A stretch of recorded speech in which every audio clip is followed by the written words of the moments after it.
morning, students. Today we are going to discuss the next part of fifth unit, that is electromagnetic waves. Yesterday we discussed about the concept of displacement current, and there we understood, हमने ये समझा था वहाँ पे कि electric field change होने के साथ मैग्नेटिक फील्ड चेंज होती है, and magnetic field is associated with changing electric field. Both the things they are interrelated with each other, and they together they form what is called an electromagnetic wave. Okay, so we'll discuss the definition of electromagnetic wave. So what are electromagnetic waves? Electromagnetic waves are those waves in which there are sinusoidal variations of electric and magnetic field vectors at right angles to each other, as well as at right angles to the direction of wave propagation. Wave propagation waves we discussed in class 11th. पढ़ा था हमने wave. What is wave? Wave is transmission of energy, wave is propagation of energy. और वो वाली waves जिस wave में electric और magnetic field दोनों एसोसिएटेड हैं and they are sinusoidal varying. Sinusoidal varying means जैसे हमने पीछे अल्टरनेटिंग करंट किया, E is equal to E0 sine omega t.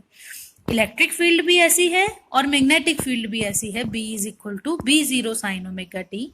So दोनों इलेक्ट्रिक फील्ड और मैग्नेटिक फील्ड चेंजिंग है, टाइम के साथ चेंज हो रही हैं, and both are at right angles to each other. दोनों राइट एंगल्स पे हैं, 90 डिग्री पे दोनों के बीच में एंगल है 90 डिग्री का, और जिस डायरेक्शन में वेव जा रही है वो उन दोनों से 90 डिग्री है. The direction of propagation is perpendicular to both electric and magnetic field. कैसे है ये?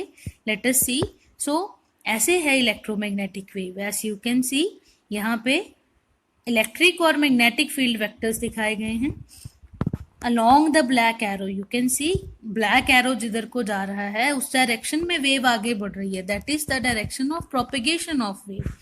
उसके 90 डिग्री पे ब्लू लाइन्स के साथ you can see electric field is at 90 degree to the direction of propagation of wave, and with red line you can see magnetic field.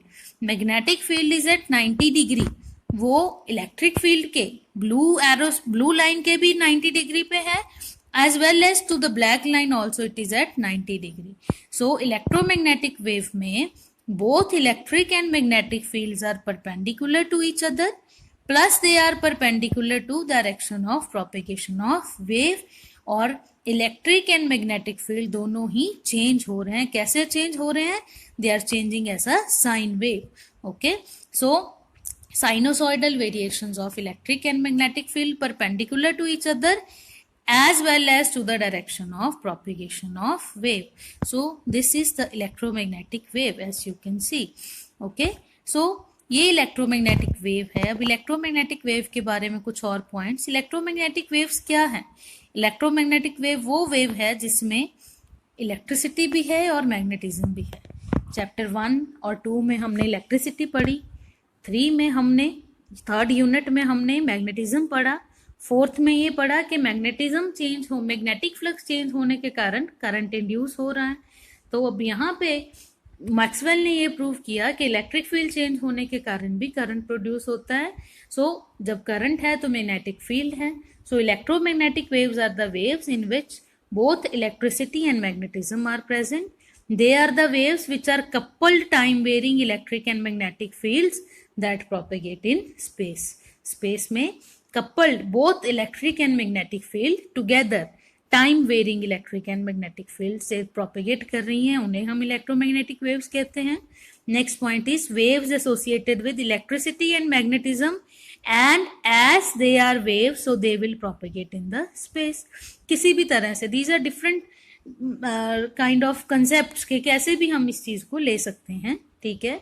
Next is when the electric and magnetic field combine together and when they are varying with time they both will give rise to electromagnetic waves. Electromagnetic equations emerged from Maxwell equation. So Maxwell equation से जो भी चीज आती है that gives an indication of electromagnetic waves. Maxwell found these electromagnetic waves have so many special properties that can be used for many practical purposes.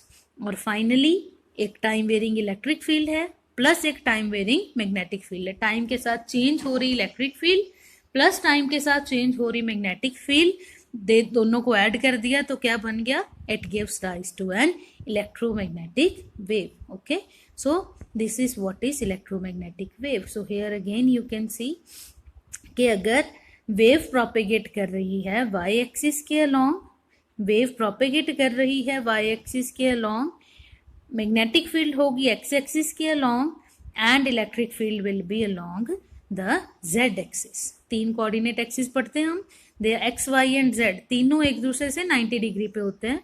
तो अगर wave Y axis की ओर जा रही है, electric field will be directed along x axis and magnetic field will be directed along z axis. That is what is an electromagnetic wave is. Okay, I hope this is clear. So this is electromagnetic wave. अब electromagnetic wave की कुछ खास properties होती हैं. ठीक है, क्या properties हैं इलेक्ट्रोमैग्नेटिक वेव्स की? ठीक है, सो प्रॉपर्टीज में सबसे पहले इलेक्ट्रोमैग्नेटिक वेव्स की फ्री स्पेस में या वैक्यूम में जो वेलोसिटी होती है that is always equal to speed of light. 3 × 10⁸ metres per second पढ़ते हैं हम लोग. ठीक है, सो इलेक्ट्रोमैग्नेटिक वेव, कोई भी इलेक्ट्रोमैग्नेटिक वेव हो स्पेस में वो ट्रेवल करती है with the speed of 3 × 10⁸ metres per second. ये फर्स्ट प्रॉपर्टी है. हर इलेक्ट्रोमैग्नेटिक वेव फ्री स्पेस में इतनी स्पीड से ट्रेवल कर रही है. अगर वो किसी और मीडियम में ट्रेवल कर रही है, वाटर में, मेटल में, किसी भी मटेरियल में, तो उसकी वेलोसिटी डिफरेंट होगी, लेकिन वो 3 × 10⁸ मीटर से कम होगी. ठीक है, सो फ्री स्पेस में उसकी मैक्सिमम वेलोसिटी होती है and that is 3 × 10⁸ metres per second. Second property है कि electromagnetic waves are transverse in nature. अभी जो हमने पीछे पढ़ा उसी को हम कहते हैं ट्रांसवर्स इन नेचर. जिस डायरेक्शन में वेव प्रोपेगेट कर रही है उसके परपेंडिकुलर इलेक्ट्रिक फील्ड है और उससे भी परपेंडिकुलर मैग्नेटिक फील्ड है. Electromagnetic waves are transverse in nature means the electric and magnetic field vectors are perpendicular to each other as well as to the direction of propagation of wave. So next property, in waves को travel करने के लिए, propagate करने के लिए किसी भी material medium की जरूरत नहीं होती. They can travel without material medium, they can travel in medium as well as they can travel without medium. ठीक है, no material medium is necessary for the propagation of electromagnetic waves.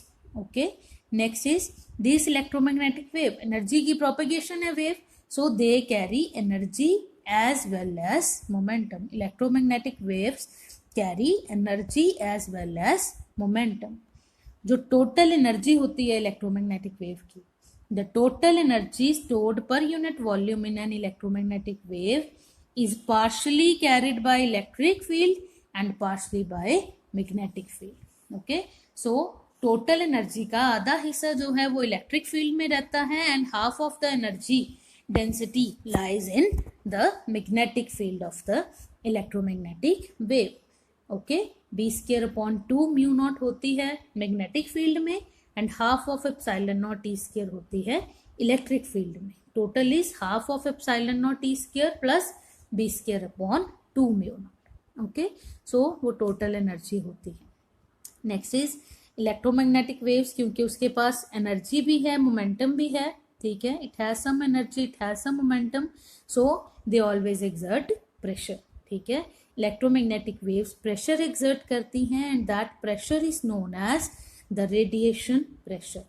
जो pressure electromagnetic wave जो है वो exert करती है that is known as radiation pressure. So this total is one single property that electromagnetic waves exert pressure. ये property है, उस pressure का नाम क्या है? That is called radiation pressure.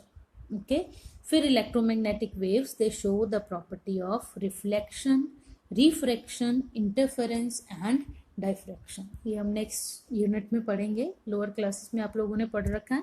ठीक है, सो सारे की सारी इलेक्ट्रोमैग्नेटिक वेव्स जो होती हैं दे शो दिस प्रॉपर्टीज और they obey this properties. They can be reflected, refract हो सकती हैं, डाइफ्रैक्ट हो सकती हैं, इंटरफेयर होती हैं. So all the electromagnetic waves they have those properties. So these are few of the properties of electromagnetic waves. ठीक है. So 6 to 7 you may memorize. किसी भी इलेक्ट्रोमैग्नेटिक वेव की जब प्रॉपर्टी पूछी जाती है तो you can tell any of this properties. Okay.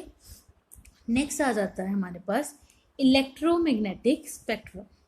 अब इलेक्ट्रोमैग्नेटिक स्पेक्ट्रम क्या है?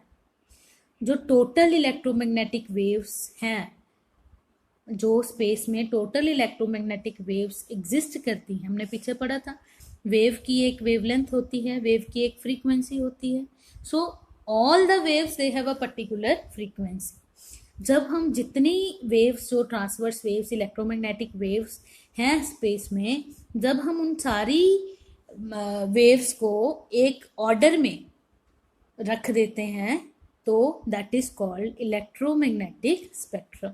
हमने सभी की सभी इलेक्ट्रोमैग्नेटिक वेव को उनको क्लासीफाई कर दिया अकॉर्डिंग टू देयर फ्रीक्वेंसी या वेवलेंथ. या तो उनकी फ्रीक्वेंसी या ऐसे ऐसे बढ़ रही है तो these are sets of electromagnetic wave. So will see.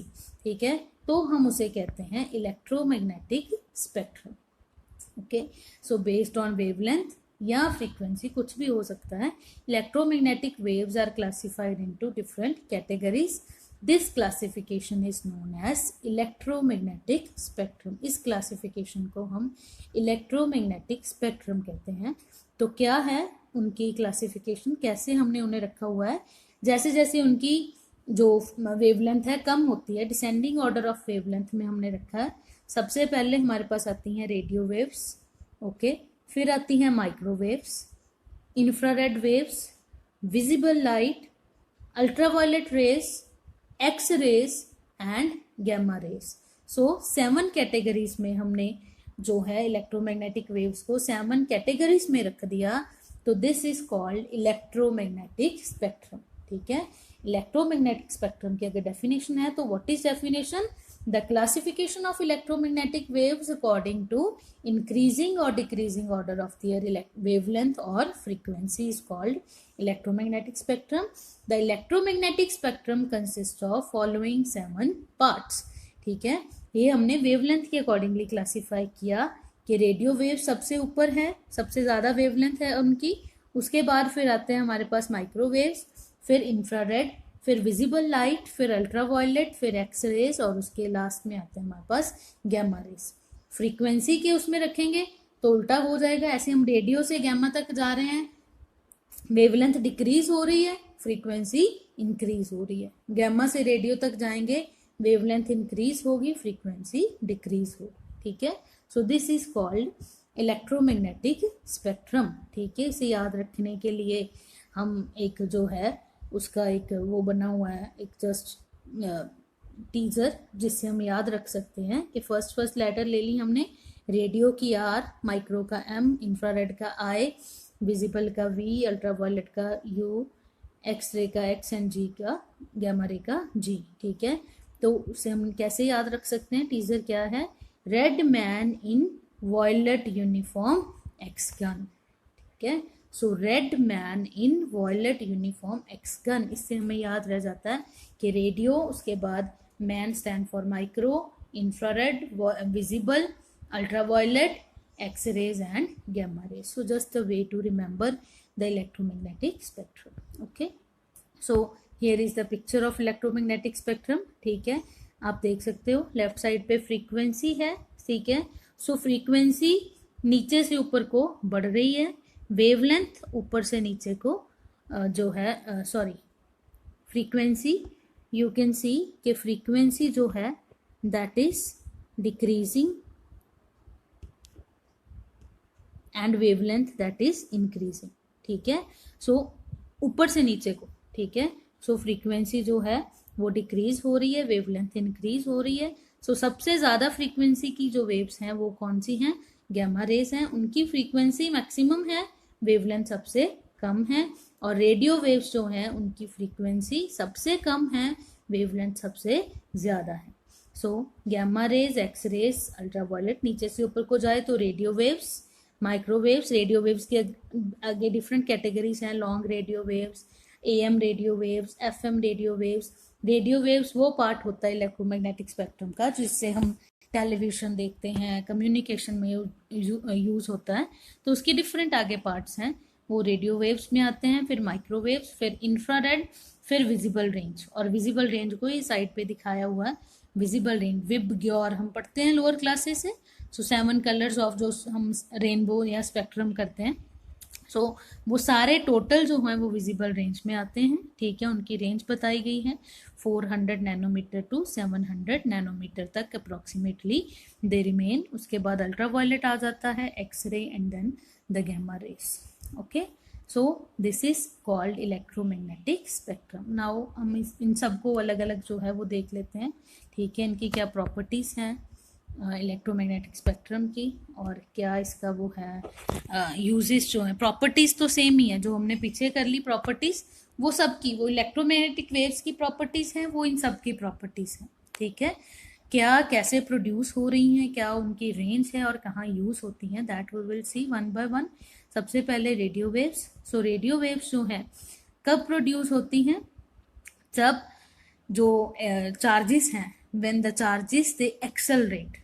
ठीक है, radio waves are produced by accelerated charges.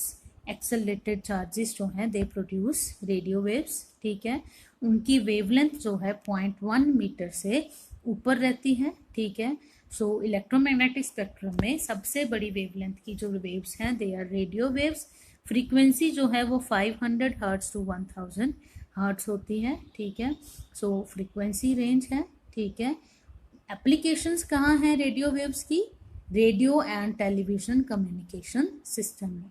सारा रेडियो सिस्टम और टेलीविजन सिस्टम जिन वेव्स से चलता है, those waves are radio waves. ठीक है, मोबाइल फोन्स में कम्युनिकेशन के लिए रेडियो वेव्स यूज होती हैं। ठीक है, अलग अलग बैंड्स होते हैं रेडियो वेव्स के। अगर कभी आपने टीवी ट्यून किया हो तो you must have scene AM waves, amplitude modulated waves, frequency modulated waves, both you need not know about them, they are just written here, short wave, long wave, high waves। ठीक है, सो अलग अलग depending upon कि उनकी frequency range कहाँ पे लाई करती है। ठीक है, 500 kilo hertz to 1000 kilo hertz तक टोटल उनकी जो है वो है, 1000 मेगा हर्ट्ज तक, सॉरी।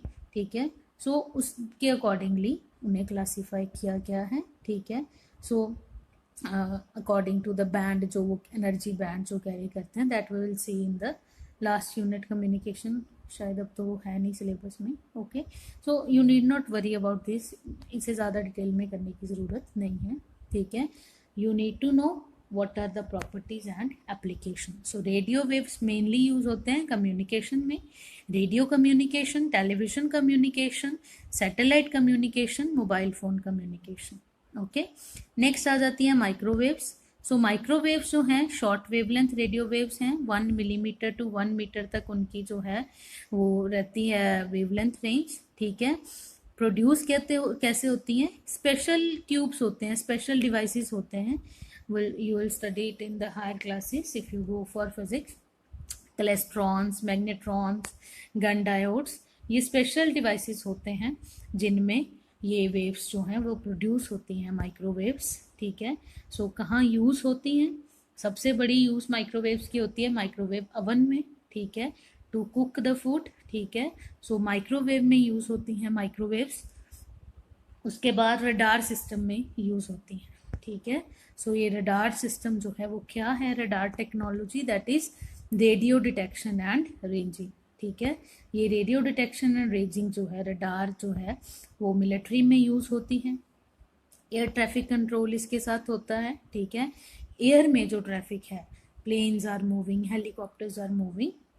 ठीक है, सो सॉरी, किसी भी पायलट को पता हो कि उसके आसपास कौन सा प्लेन कितनी दूरी पे क्या चीज़ आ रही है। ठीक है, उसे मैनेज करने के लिए रडार सिस्टम यूज़ होता है। ठीक है, सो क्लाइमेटिक कंडीशंस जो हैं वो कैसे की हैं, ये सब रडार टेक्नोलॉजी से जो है उन्हें पता चलता है। एयरक्राफ्ट नेविगेशन सारी रडार टेक्नोलॉजी से होती है।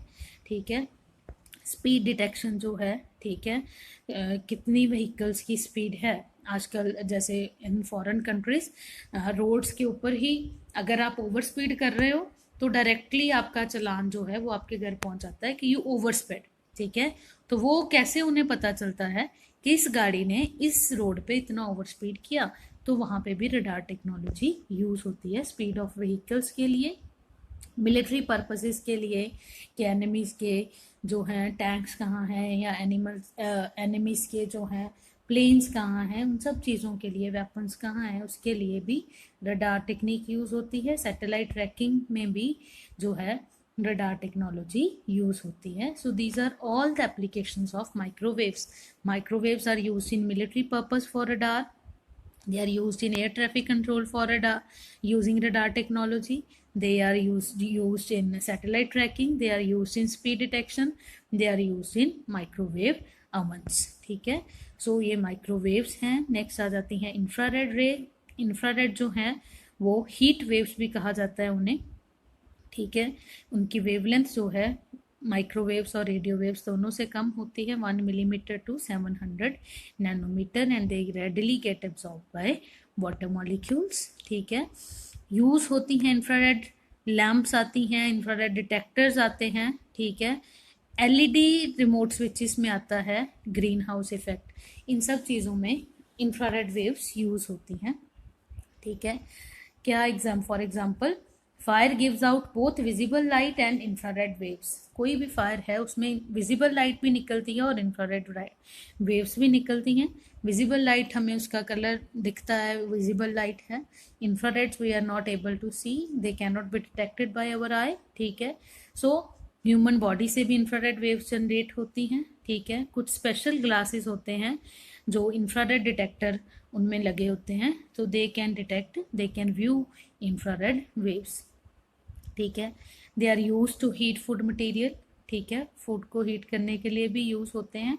और ऊपर जैसे लिखा हुआ LED in remote switches. If you see your remote, TV remote अगर आप उसे देखो, ठीक है, तो रिमोट के आगे एक एलईडी लगा होता है रेड कलर का. जैसे हम प्रेस करते हैं तो वहां पे लाइट ऑन होती है. ठीक है, सो कोई भी उसे पावर ऑन करना है, वॉल्यूम कम करनी है, चैनल चेंज करना है, जो सिग्नल है रिमोट से जब हम प्रेस करते हैं तो इंफ्रारेड वेव रिलीज होती है.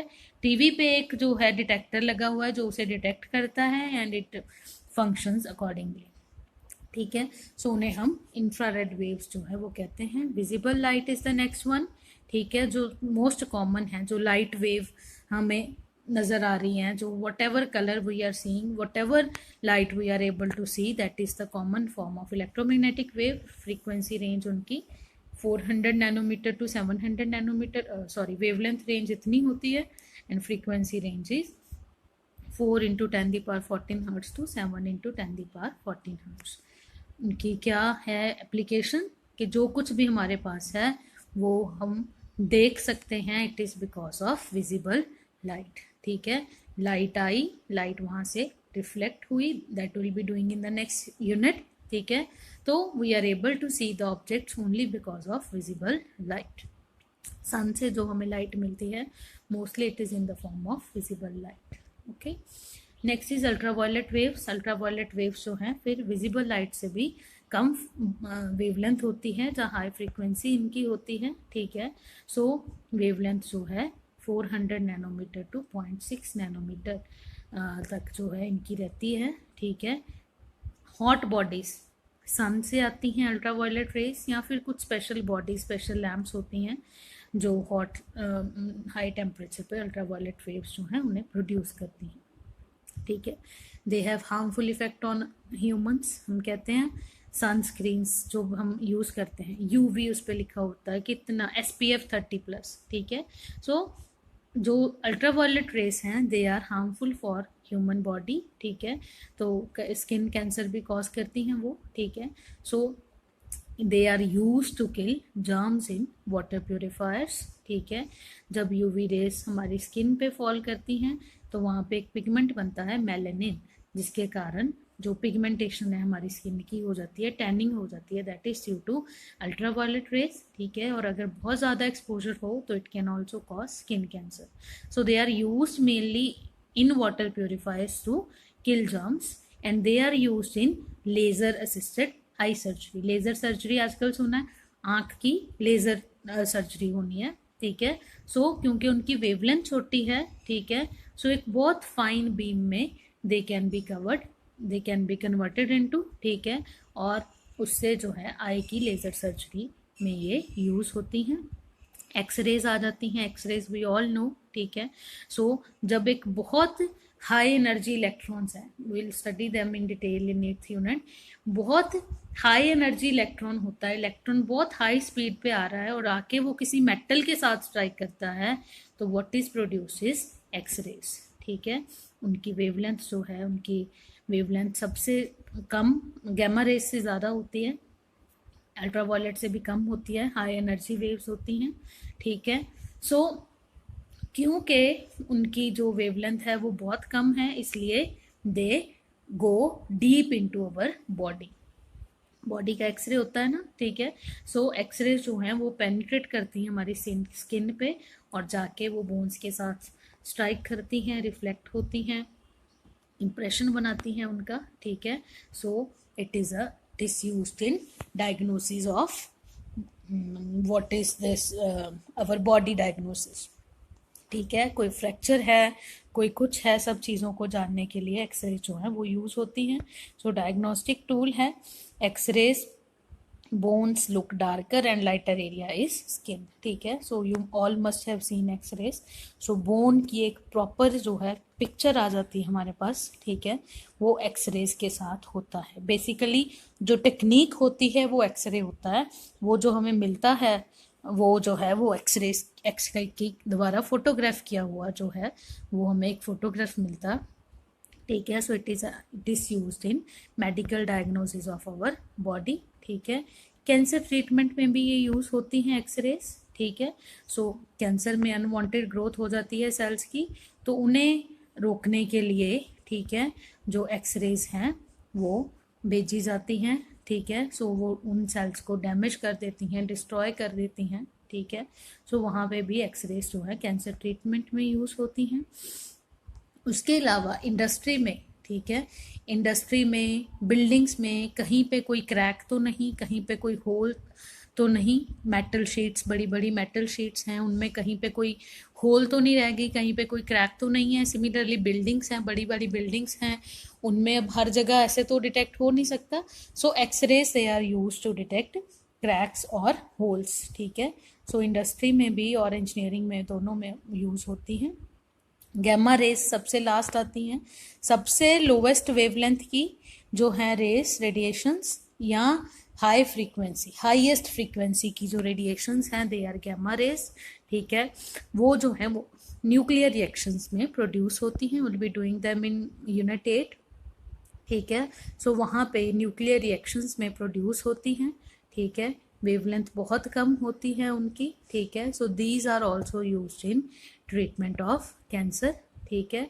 सो उनकी वेवलेंथ जो है वो बहुत स्मॉल है, ठीक है। सो कम वेवलेंथ होने के कारण, ठीक है, जो भी अनवांटेड लिविंग सेल्स हैं, कैंसर सेल्स होते हैं बॉडी में, ये रेस अंदर जाती हैं, पेनिट्रेट करती हैं, ठीक है, और उन सेल्स को जो है ख़त्म करती हैं gamma rays. So they are used in treatment of cancer. That's all about this electromagnetic spectrum के ये पार्ट्स हैं।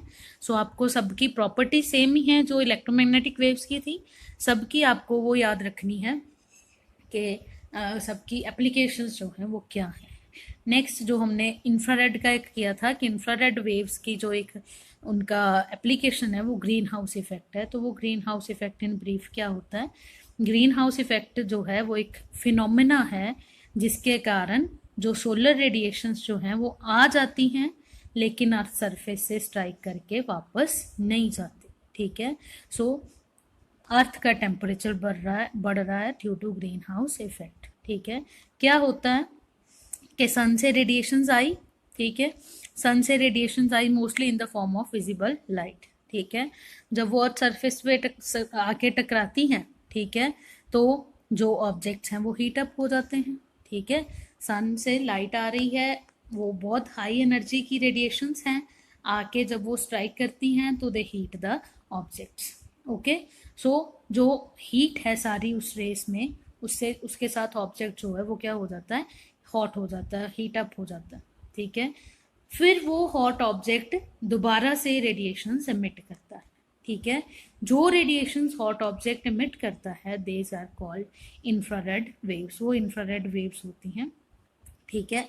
सो वो इंफ्रारेड वेव्स उस ऑब्जेक्ट से निकल रही हैं, ठीक है। सो दे आर री radiated from the earth, surface of earth, ठीक है। सो जब ये इंफ्रारेड वेव्स ऊपर जाती हैं तो एटमॉस्फेयर में जो हमारे कुछ ये मॉलिक्यूल्स होते हैं लाइक कार्बन डाइऑक्साइड, मीथेन, ठीक है, ये जो मॉलिक्यूल्स हैं इन इंफ्रारेड वेव्स को ट्रैप कर लेते हैं, ठीक है। उसके कारण जो ये इंफ्रारेड वेव्स हैं वो बाहर नहीं जा पाती, ठीक है। So results in increase in temperature of earth, ठीक है। सो अर्थ जो है उसे उसका टेम्परेचर जो है वो बढ़ जाता है due to green house effect, ठीक है। सो थोड़ा टेम्परेचर ज़्यादा तो लिविंग जो है हमारी सर्वाइवल ऑफ लाइफ जो है उसे पॉसिबल बनाता है, लेकिन अब जैसे जैसे पोल्यूशन बढ़ रहा है तो concentration of these gases like carbon dioxide, methane, sulphur dioxide that is increasing in environment, उसके कारण इंफ्रारेड वेव्स ज़्यादा से ज़्यादा ट्रैप हो रही हैं, ठीक है। सो उसके कारण जो है टेम्परेचर कंटिन्यूसली अर्थ का बढ़ रहा है which is called global warming, okay. So that's all about this part of the chapter, ठीक है। सो this is all about electromagnetic waves, ठीक है। I hope you understood it. So that's all till now.